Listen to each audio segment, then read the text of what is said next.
You're welcome to News Echoes. My name is Shegun Johnson. Today we look at so many issues concerning Nigeria and how about the oil theft is never heard of the way we are hearing right now. It's just too big for my comprehension that for the past 50 years or so, the Nigeria's golden goose that laying the golden egg has always been stolen in every sense of it. In the studio with me, eminent gentleman from Toronto, Canada, is Sir George. Sir George, you're welcome to the program. Thank you so much. Thank you, and I just want to say shout out to everybody from around the world, logging in this morning with us. It is a pleasure to be here. And from faraway Milan, in Milan is our man, Mark Godwin. Mark, you're welcome to the program. Good morning, Dr. Shagun. Good morning, Sir George. It's good to be back again. Yes, beautiful. We heard like it was a thunderbolt from blues that the Nigerian oil has been stolen for several years. First of all, we were told 9 years. Then we were told they were just 16 places where they were stealing the oil. And then finally, somebody said, no, 58 are still counting. And people were thanking Polo for unearthing these ones. And you wonder, what are they talking about? I'm honestly, I am lost. So you mean that the Nigerian oil has been stolen all these years at a large industrial scale? I'm still bemused. I don't know what language. I mean, the first time I heard, my wife was looking at me and said, "You are crying." I said, "I'm crying." In a country where people could not afford 3 square meals, many cannot even afford 1 meal a day, and yet their wealth is being stolen massively by those who should be leading them. It's like who else is not a thief in Nigeria? But let me leave it to my colleagues. Let's start dissecting these things one after the other. Sir George, we've all listened to this in the last 48 hours beyond comprehension. Please help us make sense out of it. Well, you see, the sense that it makes is really this. Okay, what we were discussing prior to coming online. You see a people that have taken it upon themselves as authoritarians in an area. We can do whatever we want as long as we are not caught. It is not a crime. So now it started during the campaign when Governor Peter Obi started letting us know that you cannot steal oil without the government knowing about it. And I was wondering about that statement. I said, what do you mean by you cannot steal oil without the government knowing about it? And he started describing how impossible it is for a common person off the street. It doesn't matter who you are, to steal oil. Because okay. Let me pause you there so that we can all watch that video clip. Then you'll continue, Sir George. Oil in Nigeria is being stolen by people in government. Nobody can steal oil. It's not a sweet. You can't go into grocery shop and steal something and put it in your pocket and go away on your back. You can't steal oil like that. For you to steal oil, a ship has to come into your territorial waters, load the oil. And no ship can go into a nation's territorial waters without the approval of its navy. And you load it. For you to leave, you have to have approval. And everybody knows where every ship is on the surface of the earth. It's something that is recorded. So, if somebody is able to take away oil, there's a high level connivance between external and internal people who have organized for the oil to leave. And you can even trace the oil to where it is offloaded. So it's not it's not an easy thing to steal. Yeah. It can only be done officially. Sir George, you heard him clearly. Please continue where you stop because you just mentioned it and we've got it on video. Can you just imagine How can you imagine the level and the depth of corruption that is in our country? So who can tell me that it cannot be a small group of people doing this for so many years? It has to go deep, way deep into the government, way deep with the understanding of everybody from level A all the way down to level Z. So that's exactly what we're talking about. Now, remember, when you talk about confidence and talk about boldness, impetus, for him to step out and begin to reveal these things, it makes a lot of sense to the common man, because you can't just, you know that it is not possible for you. Look at what they are discovering. Tom Polo and his group are discovering now.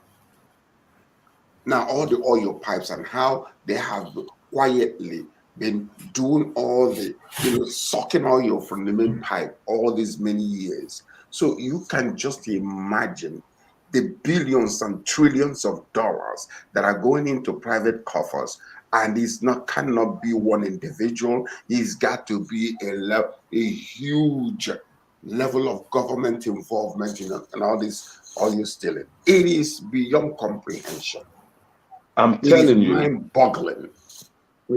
I'm beyond words. I just want us to first of all have an initial introductory message onto this one.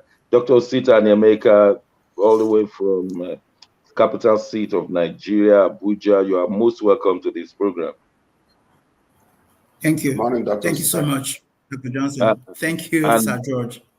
And thank you, I know you go to the Niger Delta region from Abuja almost every other week, because that's your base. Hearing these oil thefts on a massive scale, where we could not meet up to a quota, where people are suffering. What was your immediate reaction? I didn't just hear it, I experienced it. I'm Niger Delta, so I wanted to sell oil. 2009 till date. You know how many liters I've sold? You know how many liters I've sold? No. Zero. Zero. And I have done everything right. I got my friends from Texas. I got my friends from Florida.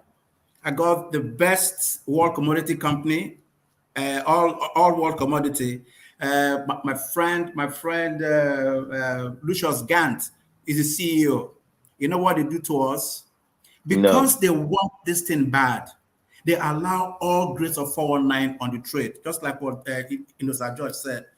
It is openly good. They issue ATS, authorized paper for selling of oil to nobody, strange names. So when they check the ATS, it's in the record. But the vessel they're chasing after is a stolen vessel. It's connivance. They want is connivance and impunity. Because that is the only reason why these people are in office. You think it's the borrowing that they're borrowing. It is the oil. The oil gives them the wells of Niger Delta in a way that they can just go there. It's like your spoon and your plate of fries. You scoop and you eat. That's all they do. So it's not about hearing it. I experience it, and I have lived it. I have lost money. I have lost millions of naira because of it. But we are still there because we're hoping that one day somebody somewhere will fix this and fix our country. That is the poverty that we suffer now. It's not that people are stealing from from votes. Our oil is our wealth, and when it is stolen, we have been stolen, and it's permanent. And how is it that they set up fantastic, well laid pipes to the ocean, and nobody in 62 years of our life living, nobody came to expose it until now? Wow, how? Threats. People knew about it. I know about it. But who do I go to? Really? Dr. Johnson, who do I go to the president? I say, Your Excellency, I know. I'm from Niger Delta. I live here. I know this happens here. This happens there. What do you think they will tell me? Nothing. But the president, Is the president still the oil minister? Yes. That's what he was. That was he was when he came before. That is what he is now. That is the posture, because he will be the one to assign the wealth to everybody. The Sultan of Sokoto has trillions of wealth in the Niger Delta. That is why they want power. It is not because of what Nigeria makes from IGR or the things they borrow. It is our wealth. Somebody who passed on, I won't mention name, early in this government had his tanks on the way to China when he died. That became war for his stooges. They started killing themselves because it's so much money. It's so much money. Thanks. Macmillan, the governor of River State, Wike, was shouting a few months ago, the DPO, that's the Divisional Police Officer, must be removed because he was involved in illegal bunkering, and he was shouting. And why did the federal government not take that seriously? He was saying he must be removed, take him away, and he was shouting, and Wike, and nobody took him seriously beyond the little crying like a baby. Why? Why did somebody pick it up? I mean, thank you, Dr. Shagun. Dr. Shagun, what we're saying here is very, very crucial. It's sad. I'm also shocked to hear what Sir George and Dr. Sita is revealing. We are in a very, very dire situation in Nigeria. The commonwealth of the people of Nigeria is being siphoned in our eyes. We are all seeing it happen. And like Dr. Osita said, it's not a secret. A lot of people know this. Yes, Governor Wike of Rivers State in January early this year exposed a particular DPO, a police officer, and we didn't know what happened, but I did some research on the DPO. He actually left Rivers, but he didn't stop that bunkering. He left. I mean, you can live. I mean, living a state is nothing. He has so much money. He left the Rivers as a resident, but that business still continued because that thing is like Dr. Sita said. That's how the wealthy class of Nigeria have been living for years now. We also saw the video also of the group general manager of NNPC, Kari, and also the defense staff, the Army defense staff, General Lucky Rabo. We saw them doing some kind of investigation at the illegal loading ports, like we had. But a lot of people said that is all a scheme. It's still part of the game. They all know about it. So, but to make Nigerians think they are doing their research and investigation, they have to put a show. But they all know about it. There's no doubt the group general manager of NNPC will not know what is happening with Mark, you are so right, because we got a report yesterday. They arrested the 8 crew members of a particular carrying vessel and went to destroy the vessel. Yes. Number one, they will have polluted the place. Number two, they have destroyed the evidence. They're going to. They just came to close that case. We've destroyed the vessel. I mean, it was unbelievable. Dr. Johnson, Johnson, it is in the script. It is in the script. They were just listen. When found, destroy. Wow. No matter what quantity it is, no matter who owns the vessel, because like George said, it could be a Chinese vessel, it could be Venezuelan, it could be Cameroonian. No matter who owns the vessel, destroy it first, so that we can now talk about it later. Because the money they have, they can buy 2 new vessels in replacement. Wow. I'm telling you, exponentially wealthy people, and they don't stop the stealing because they are making it the way they think. Life to them is just making the money, by stealing. I said, go online now. It's everywhere. By 419, by trick. Yeah. I was just going to ask Sir George, on the 7th of October this month, the president presented a budget of 20.51 trillion naira to the National Assembly, and 8.80 trillion naira will be borrowed on top of the 53 trillion naira Nigeria is owing. And here we are stealing wealth. We did not need to borrow. We don't have to borrow. And somebody has closed his or her eyes to this thieving. How do we console Nigerians?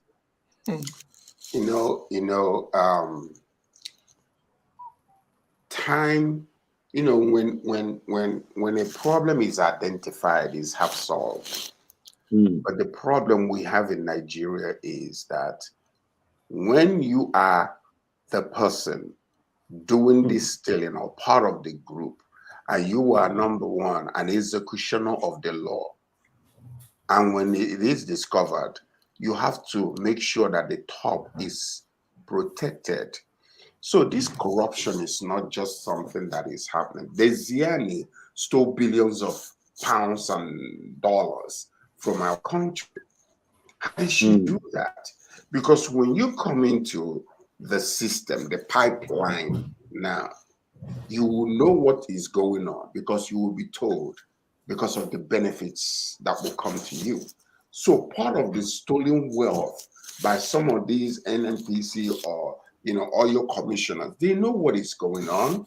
So, and that's why they are so comfortable. As long as it's not found, nobody is making noise. Everybody gets their own piece of the cake. This is the danger. Now, Dr. Osita was saying something. A part of the thing is you know about it, but you can't talk about it because you will be just eliminated like a chicken. Your life means nothing to them because when you talk, they will just crush you with their caterpillar and nothing happens about that. Now listen, so what we are doing here now is this. You see, exposure of the corruption is the beginning. But now, after the vessel is burnt, who is going to investigate who? Because the people that are involved in this are the ones to investigate. Are you going to tell them to investigate themselves? If pressure comes too much, they will give up a few number of people. Just give them more about sacrificial lambs. And that closes the case. Wike is shouting. Does he not know what is going on? They all know what is going on. Every single one of them, they all know what is going on. That is the corruption that we're talking about. So now, if they have left, if they have left what we have legally and continue to steal from the bunkering and just continue, and leave our money alone that has been legal. We are selling oil in the field, bring that oil money back and use it for the people and continue to steal from underground. I would have been okay. But because of the wickedness of these people, they do not care. They want it all for themselves. You guys can go and die. We don't care. And that's why the people must rise up. There must be a revolution in Nigeria. Enough is enough. Sir George, I just want to ask you one question before I go to Osita. This Lucky Rabo, the defense general who was asked to be in charge, how can it be effective? What are we looking at? Is it just taking the military to start killing people there, looking for people to kill, or what? Why him? I was just wondering. He's not a police officer who have been taught how to conduct investigation. It's not a special commission. I mean, why Lucky Rabo? Why a soldier that will easily just speak back to the president on a one-to-one, but without speaking to the nation? I don't know. Okay, you see, that's part of the corruption that we're talking about. You don't go through the normal system in order to actually bring about what is going on. You will find a way from the top, exclusive information that will come directly to the president, and therefore it will be taken care of. Let me tell you something. The roots that is on the ground in this corruption goes all the way to the Emir of Kanu. It goes all the way to all of these. I'm talking about every single individual that know what is going on. Why are we borrowing money when we have more than enough to sustain us? Country is being mortgaged slowly. The country is being mortgaged slowly. Slowly. They're selling off our country slowly because they want to make the the third world, the first world countries think we are still suffering. No, therefore we need to borrow. If we need to borrow, we need aids. We ought to be giving aids. We don't need aids. We've been so super blessed that only by a few number of people taking the wealth of others and the inheritance of all the others and taking it up unto themselves. Very soon, very soon, watch as these things are being revealed. You will see people will rise up. Look at what is happening in Iran. Only single little thing just took over and it's over. And that's what's going to happen to Nigeria very soon. Okay, and Dr. Sita, we saw what happened in Venezuela, and they became a nobody, whereas some years back Venezuela was very rich. Today, inflation in Venezuela. Now, is it not a revolution that can really cure this thing? Because the leaders who you are asking to clear up the mess, they are the ones involved in the mess. They're going to abridge it at a point. How do we resolve this problem? Yeah, there are different forms of revolution. If we get the right government in place, it's revolution, and that is the first step in taking out what George just said. First step, because the only way is if you get a revolution, and some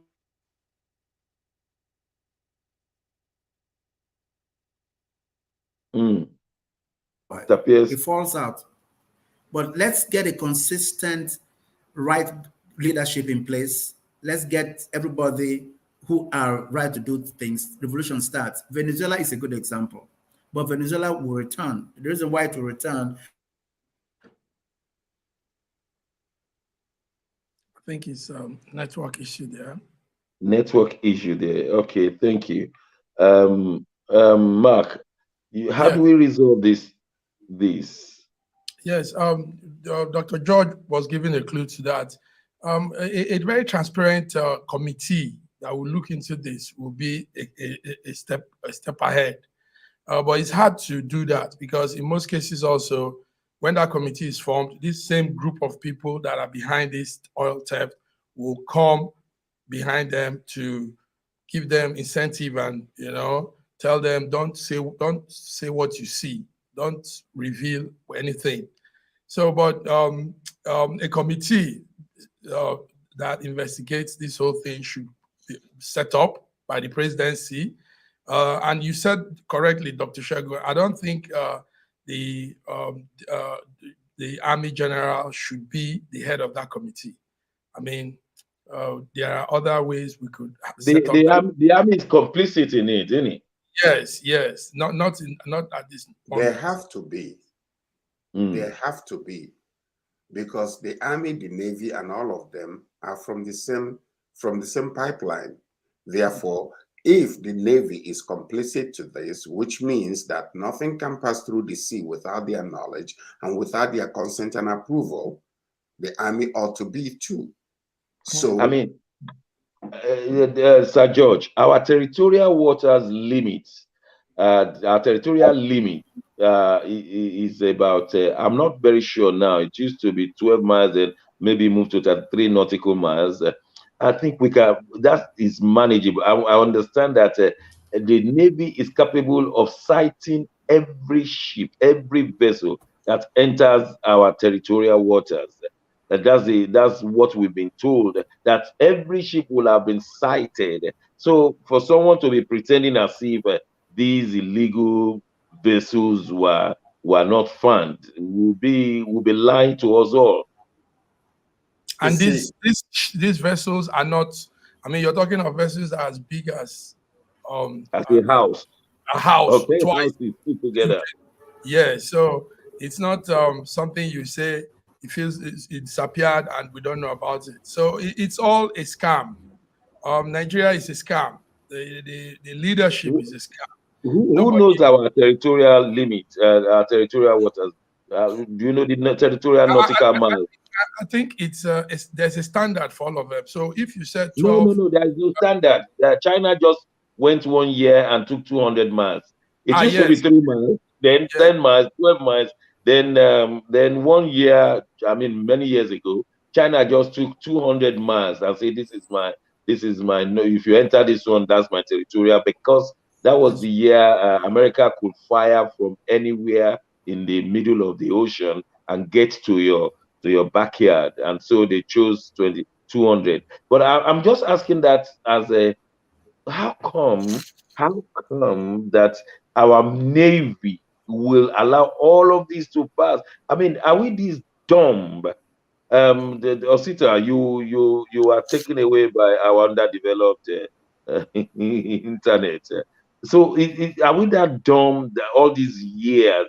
I mean, that nobody knew that this thing was being done. I mean, the Navy. Let's hold the Navy to ransom. But it's like the land. Anywhere you can conquer and stay without being harassed is yours. It's the same thing. That's why China could do what they did and is still doing. That's why the US could do what they did and is still doing. All you need is your strength. Do you know that pirates at sea, there are some waters they cannot enter? There are some waters, there's a territorial waters that they don't dare, because the owners, the custodial of that particular territory will take them out, will burn them, will skin them alive. But there are some like ours where anytime, the Somalians are there, they just do whatever they like with us. Why? Because there's a form of weakness that is prevailing. They know, and we have the wealth. Our cargo is good. Now, if for instance, let's take this example. Let me give an example. Somebody sends me a LinkedIn message to say that he is the former NIA boss, who became the Ohanese leader. George Obiozo.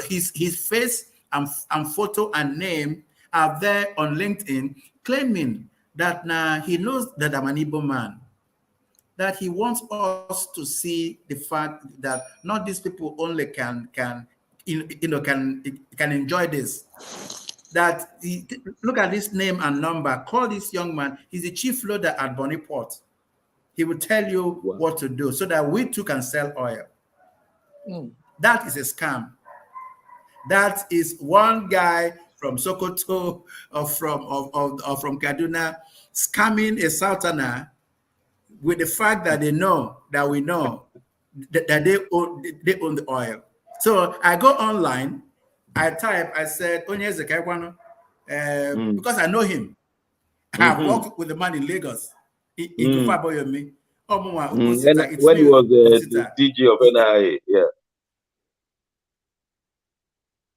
I happen to know George Obiozo too, because he was the Director General of NIA when I was a lecturer, and we used to. So I know him as an intellectual, and so I mean, when we come back, I will ask Osita to finish that story. I would love to hear it, because he was speaking to him in Igbo language, and whereas he was actually typing to an Hausa man. That's the kind of stuff that is going on, and I mean, I'm not laughing, honestly.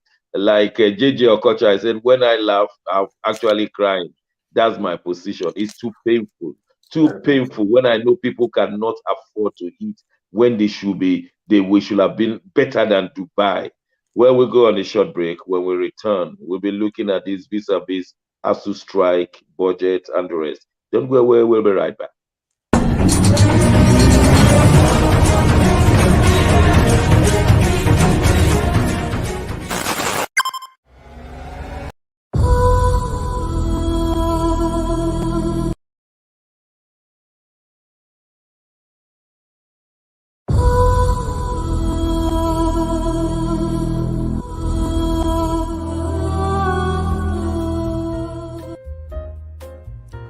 When I wrote the book, The Final Solution, the Lord gave me some things in the spirit realm to see going to happen here.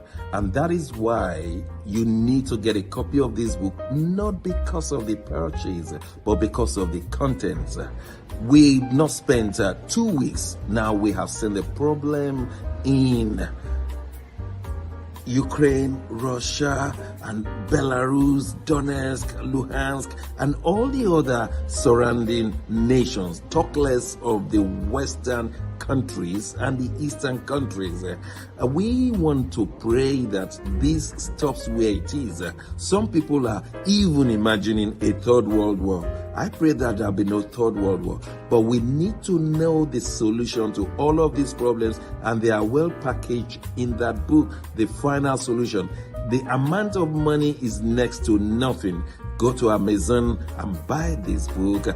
Go to the Kindle, go to KDP and buy this book. It's very important. So it is in Amazon and Kindle. And of course you can purchase the paperback, but it's not about the money. It's about the contents to have solution to Ukraine, to Russia, to the West, to the East, and indeed all parts of the world.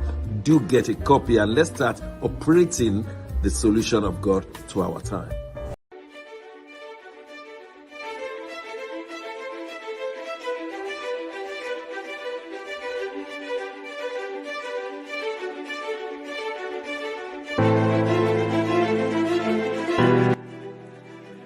Hi there, I'm Mary Keurig, and I am a businesswoman in the United States, but I'm also the Global Content Vice President for the Sub-Saharan Open University in Nigeria.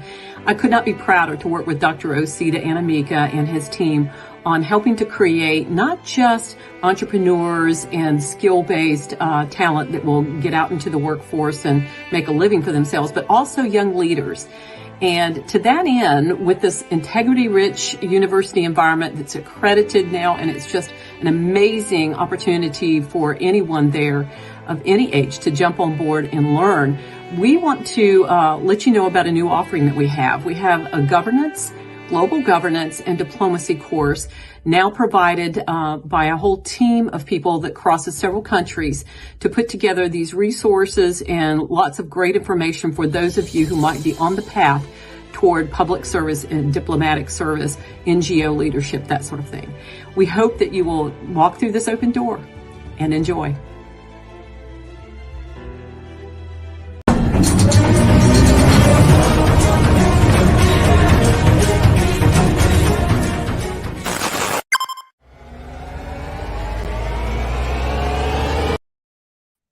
Thanks for staying with us at the News Echoes. We continue with the discussion on the serious Nigerian issues.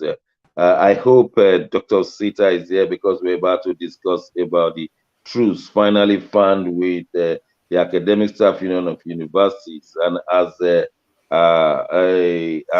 proprietor of a university in Open University in Africa, you will be in a position to tell us exactly what has happened in the last 24 hours. And we understand that they have reached a conclusion and that the individual ASUU organization in their various universities are considering the situation today. And by tomorrow, it will have been collated by the national body and then a general statement that ASUU has called off the strike. We understand that they have met with the House of Reps and they had a memorandum of understanding, and the government signed, the ASUU signed, and they hope that the government will not renege like they have done in the past few years. And so, what is the position of things right now, Dr. Osita? There is also the court aspect. There's also the court aspect. There's a legal aspect to this. Okay. When court takes a decision, a law-abiding citizen, abides by it. That's also a point. But the issue now is that, like you said, yes, they are collating content in context based on the different regions and the campuses and the rest of them. But the truth about it is this. ASUU wouldn't have stayed this long since February 14, 2022, to go, to accept a decision made by just ordinary signatures, because it has happened before. You said it to yourself now. Reneging is a component of Nigerian character, government character. They don't care. That's impunity, like I say all the time. But what we're expecting this time around is that this has drawn the attention of everybody, including the students themselves, who never understood what strike meant. They didn't understand why ASUU would always go on strike and students would have to stay at home. Now they know. Now they understand it. Now they see that it's a governance issue. Now they see that it's politics. So when this happens now and every student is asked to go back and school starts, we expect that ASUU strike will not raise its head again in the next 5 years. Because yes, expectations, Dr. Johnson, we expect that, because after these kids have stayed at home for all this while, for 8 months plus. That's a session. That's a session, isn't it? Exactly. God bless. I was just going to say, how do you explain that, my child stayed out of school for 1 academic year for nothing? It does not make sense. So what we are talking about now is the reality of the situation. By the time we hear from ASUU in the next couple of hours, by the time we all agree that they have taken a good decision and students are asked to come back to school, there is nothing that will stop ASUU from getting the right thing out of government. Otherwise, there are two things involved, really. There is a war between education and productivity. The two ministers are giving themselves the hell, with the lives of children, with the lives of the future of the country. Ngige is saying that that is labor and that is unionism. The Minister for Education is saying our kids are involved in this. Let's play this game well so that we'll bring them all out and take them back to school. So what did Ngige do? To register and recognize a parallel union. Yes, meaning that he was ready to fight this war. To fight this war the way they fight it on the streets, without considering the fact that the diplomacy angle to it is to make sure that these kids go back to school and stay in school for as long as it takes them to graduate. That's where we are. ASUU has done well. Thank you, Sir George. I'm very convinced that coming out of the university background myself, that ASUU is even underplaying the level of quality of graduates we're turning out. These graduates, if many people, many employers will not want to employ our new graduates because they are short of what is called universal education at that level. Please enlighten our viewers and listeners how the Nigerian university system has deteriorated and degraded, that only ASUU can tell the rest of the world that we are no longer turning out graduates as in to compete with Cambridge, Harvard, Oxford, or even University of Legon. Please help us, Sir George. Well, you see, when you talk about corruption, I say we know a dead fish when it starts thinking from the head. So corruption is something that goes, it's almost like if you have had any kind of a situation with your toenail or one of the smallest toes, the pain will surge through the whole entire body. And this is what we're seeing, because it's been happening. It's a simultaneous, degradation of education, quality of education in our country. Number one, you have some people that are very, very serious when it comes to education. But let's just start from for the insidious ways of thinking from the northern part of Nigeria. If the president of Nigeria is from the south, for instance, they honor the quality of education. How can you have a president in a country and children are not going to university or school for 8 months? And you don't hear from the head? Is he a ceremonial president? Yeah. Or is he an executive president? You call them to order. You demand solution immediately. That's right. So now what you are seeing is that lackadaisical type of attitude that is coming from the North, who doesn't care about Western education. So if you stay there for 10 years without going to school, it's okay by them. That is really the beginning of this whole entire thing. You think about it for a moment. If you was a man who honors education, who understands the importance of education in our lives, would you think that he would be just so, oh, well, go ahead, try to solve the problem the way? No, he would demand solution immediately. I want the kids back to school, sit down, don't come out there until you get that solution done. That is how Right. it's done. So, all these things they're doing is bandaging the wound. To what extent will you think our education is of a qualitative one when you compare them with others? I mean, most of the lecturers or many of the lecturers at the master's level, all these serious PhD guys have left the country, and I'm not saying it's a good thing. I'm just saying that quality of lecturers has gone down as well. So the place is flooded with less than important lecturers. Are you talking about corruption? Go to the universities because students don't learn anymore. The girls are all there playing around, traveling from one place to the other, sleeping with the professors in order to get grades. Hey, what are they learning? And then you got the guys, they form together cults and threaten the professor. If you fail me, I'll kill you, I'll kill your children. They give them, they don't have to come to class to pass. So that's the depth of the corruption that we have in our country today. Why is it happening? Why is it happening? Because we've come to a place where nobody cares anymore. Why bother? It's like everybody's doing whatever they want. Every now and again, a professor might be found, but person that is found is among Mm, thousands that have not been discovered. They're graduating students, give them high grades, but they don't take the exam, they don't pass the exam, they're not even in classes. Some of them will travel to Ghana and stay several weeks chasing men and come back, But meet the professor in a hotel and get A plus. So wow. I mean, this is what we're talking about. So when we're talking about the corruption that we're talking about oil bunkering, we're talking about the lackadaisical attitude of the government, and covering everything. This also is something to be dealt with because our Yeah, educational yeah, system absolutely. Mark is. Milan, you attended ABU, Amadu Bello University, one of the yes, topmost universities of its time, one of the first six universities at its time. The level of education, the quality of education has deteriorated since, not only in ABU, across board. And it's not me saying it, is the list, is the gradation from the international circles.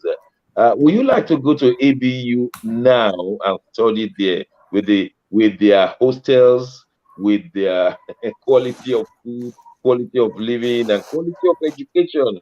Will that be a place? Will that be your first choice now? Doug, it's appalling.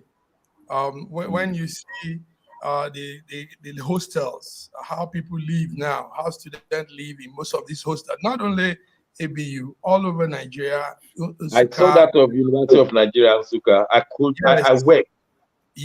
yes, Doug. So you wonder what is wrong with us. Anyway, the branches of the academic staff university, like you said earlier, will commence a traditional voting today, and we are monitoring that Milan here. They said they are voting to know if the strike will be over, and the decision, like Dr.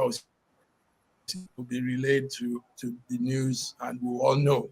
So, but it's a sad situation in our university. Nigerian university has fallen. Lecturers are all moving out because that's not acceptable. I mean, we are also caught up with the leadership of ASUU and the leadership, the government mouthpiece on this whole dialogue that don't really understand the power of negotiation. So Dr. Osita said we hope in the next 5 years. I think ASUU might go on strike again next year. Yeah, you see, there are different issues when it comes to academics in Nigeria. One is the contents. The contents that they're teaching now, are they the ones that others are teaching all over the world, or we are still teaching what we were taught 25 years ago? I mean, the new crop of lecturers. I used to be a lecturer at the Lagos State University. What I taught 35 years ago, are they the same thing that they're teaching right now, or they've changed their contents and what they're teaching? Because when I met some of my graduates here in London, oh, thank you very much. But they said the content, what you taught us is still what they're using to teach. And it's like I'm cringing. What can you do when the rest of the world has moved on? But there are no books, there are no libraries, there are no computers, there are no the contents, not to talk of other things. But we just have to move on in this program. We hope to come and visit it later. Dr. Sita, were you one of the 449 citizens conferred with awards 2 days ago? What's your order? What order are you now? Are you order Mamalia or order Lagomopa or what? I am a member of the Order of Dissonance. Yes. Tell us more about these people who are conferred with something. Dr. Johnson, I'm happy you asked me this question. I'm also happy that I can declare myself privileged not to be part of this.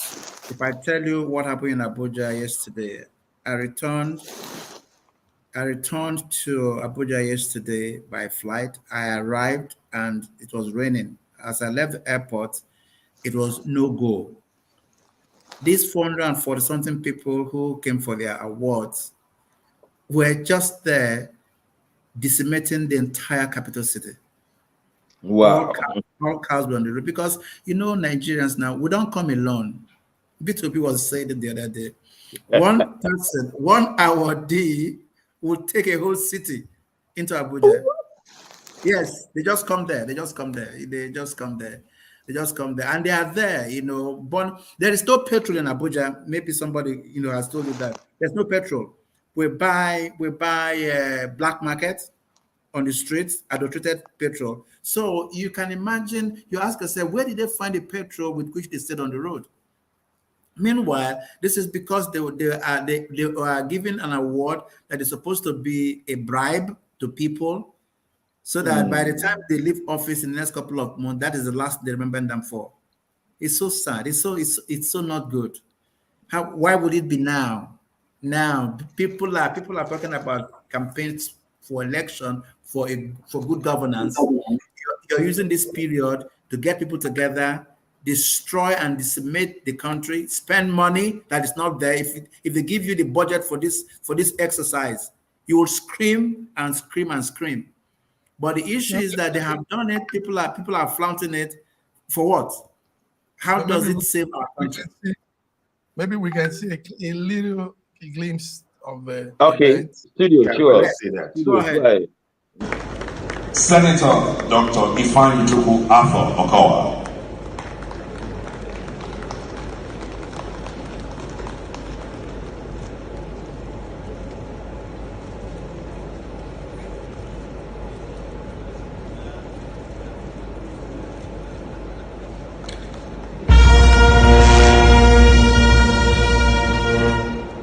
Professor Babagana Zulu.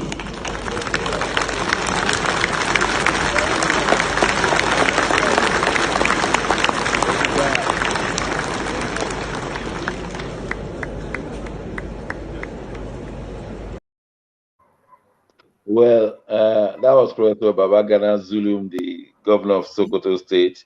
Probably yes. Probably deserved his own. Fashola was given to. I don't know how far this is. Can I say something? Can I say there was something I was going to say before you? You see, award is recognition. Award is incomplete without a citation. So they bunched this whole thing together because of the number. Because if they have taken 10, 15 people at a time. Mm. They mount the podium, and there is an oratory citation to give the reasons why this person is being recognized. That's national award. That's what it is. Not to give them, to bring them in like primary school children in one classroom and call them, yes, sir, you go there, you pick it up, they blow the trumpet and you go and sit down. So what is the award for? That's exactly right. Exactly. What is the award for? I was going to say that, Dr. Sita, that it's strange that we didn't hear any citation, They were just calling them one by one. These are top echelon Nigerians. These are top awards. Members of the Order of the Niger. That's the highest. Sir George, what's your opinion? Masking. Good. Masking. That's all it is, masking. You see, this idea was suggested to Buhari. He bought into it because it's a flamboyant event. They don't understand the details of why it is done, what purpose, and when the purpose of a thing is not known, abuse is inevitable. And that's what you're seeing here. Because what I will call civilized countries will be looking at us and laughing. Absolutely. Seriously, think about it. They will be laughing. We do all these things and then we expose our ignorance and stupidity to the world. What a mess. Royal mess. It is so disappointing. It's a shame. And the kind of people that were given, you will think we needed a citation actually. And exactly. 449. 449. Yes, in one event. Many of them were governors, many of them were serving politicians, many of them, and they governed, and these were the people governing us in such a poor state. And Mark, what else can you say on this issue? That's a good one, Dr. Segun. These are the people that have governed in a very terrible state. So why are you recognizing them? And that's the highest award Nigeria gives. And now some major people that really made impact. I'm sorry if probably I'm calling names now, but giving an award to the African Development Bank president, Dr. Akinwumi, those are making things on the world stage, making impact, and not some governor that just because probably he supported your party, he was a party member, and you're giving award. What has some of the names we had there yesterday, the names of the people awarded, Dr. Segun, I don't really see what impact they've done. Dr. Okowa has done the least in Delta State. Delta State is worse off than we used to know. And he cannot be awarded. Look, if we continue mentioning names, I'm sure those 449, those persons, we will reduce them to only 9 who have done something seriously. Like Osita told us, it's all political. It's to say, please never raise your voice against me when I've left office. Well, we'll just leave it there because I want to drive to Anioma now. Osita, am I going to use a canoe or a bike, or am I going to fly? How do I get to Anioma? You just tell me. I'm visiting Lokoja. How do I go? Speedboats. Let me tell you what happens now. There's a rail. There's a rail that goes from Itakpe to the south. That's the only rail on that road. But to get to Itakpe, you have to drive for 3 hours from Abuja into Kogi. Lokoja has become near midpoint for that. So now, what people now do is that they take their transportation, including their private cars, or the young men and women who are traveling from the north to the south. That is how it is called. No matter where you're going from, Kaduna, Abuja, Kano, you pass through Lokoja. Lokoja is like a rest stop where you eat, you stretch yourself. Yes, that is not possible anymore. Because at the beginning, where they had the first campus of Salem University after the bridge, the deluge had taken rooftops. So you can imagine the depth. When you get there, you pay canoe paddlers, you pay speedboat operators to join them and go over Lokoja as a town to the outskirts before the road you turn into Obayana, where Dangote used to have a cement factory. And then you bought another vehicle that will take you to that by. In the last 2 weeks, people have missed their train ride because this takes them half of the day to achieve. And then, the sad part of that story is that when you miss that train ride, you are at the mercy of kidnappers, you are at the mercy of robbers, you are at the mercy of terrorists, because that is what the train was trying to help them avoid. So they now hit the road, the kidnappers know that they are there, and they take them. Yes, Sir George, did we not see this coming? How did we arrive? I mean, we are talking of Lokoja, Nioma, and all these states, and Anambra State too. Did we not see it coming? We have seen it coming. You see, we don't have what you call maintenance culture in Nigeria. We build, we let it just stay there. Now, the dam that is causing some of these problems right now was supposed to be a communal type of thing with Cameroon, Nigeria, but nobody cared about it. Nobody. And slowly and surely, it deteriorated to the point of now lives are being lost. You cannot tell me that the government know how many people have died. You cannot. They will estimate and say maybe about 20 people. But think about it. Think about it. Most people now are unable to eat. Their houses are flooded. Some will die and nobody will know about it. Sir George, let me ask you a question. Sorry to cut you short. The four contenders, major contenders, I'm talking of Obi, Tinubu, Atiku, and Kwankwanzo. Are they saying anything in the public place concerning these major disasters, ASUU, oil theft, and this deluge? Is any one of them now practically doing something, saying something? Well, I've had Obi mention a few things concerning this.